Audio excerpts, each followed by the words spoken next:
Üksinda koodis 13. päev. Siin on õppeinfosüsteemid õIS1 ja õIS2 ja neil on konfiguratsioon, mis on sisse antud sellise nullide ja ühtede jadana ja siis on vaja mõlema õIS-i konfiguratsioonid muuta samaks. Ja meil on vaja väljastada üks täisarv, mis on vähim muudatuste arv nii, et sätted oleks sümmeetrilised kahe õIS-i vahel. Ja neid muudatusi saab siit erinevate tasemete kaupa sisse lugeda. Kõige esimene tase on siis see 1, mis on alati mõlema õIS-i vahel täpselt sama ja iga tase läheb siis 2 korda pikemaks. Tasemel 2 on mõlemal õIS-il 1 number, tasemel 3 on mõlemal juba 2 numbrit, tasemel 4 on mõlemal 4 numbrit ja siis see läheks niimoodi edasi. See päris sisend meil siin on päris pikk, 20 taset kokku, ehk siis kuna esimene number on mõlema õIS-i vahel kogu aeg täpselt sama, siis seda esimest numbrit me ei pea üldse vaatama. Tasemel 2 me vaatame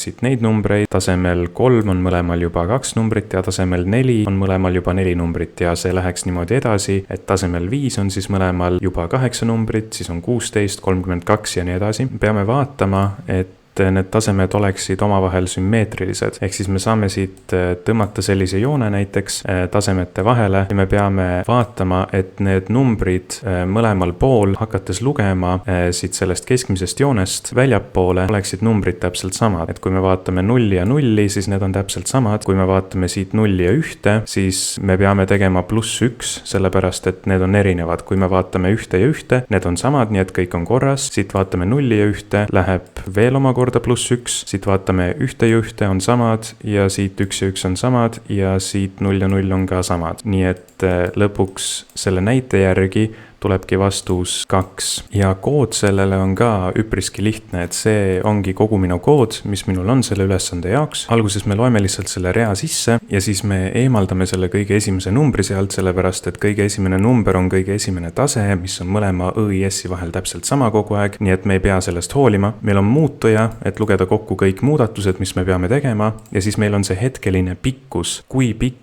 on see tase, mida me hetkel praegu sisse loeme. Meid ei huvita, millisel tasemel me praegu oleme, vaid meid huvitab lihtsalt, kui pikk see tase on, et kui palju numbreid me peame sisse lugema.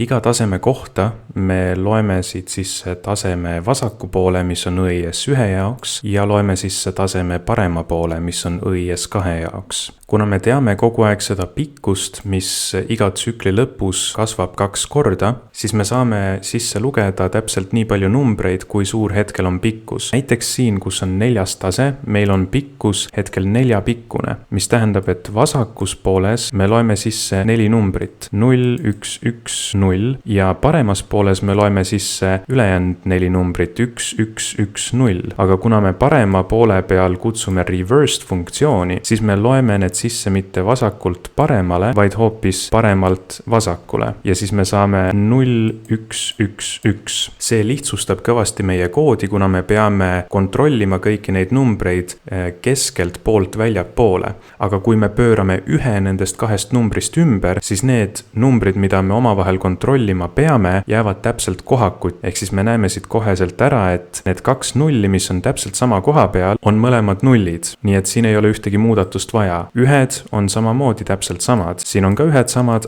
aga 1 ja 0 ei ole omavahel samad. Nii et sellepärast tulebki siia see +1. Ja täpselt seda see for tsükkel siin teebki, et me lähme mõlemast sellest taseme poolest koos läbi ja kontrollime, et kui nad ei ole samad, siis me lisame number 1 sellele muutujale, mis salvestab, mitu muudatust meil on kokku vaja teha. Ja niiviisi me lõpuks loemegi kõik muudatused kokku. Ja see oligi minu lahenduskäik üksinda koodis 13. detsembri ülesandele.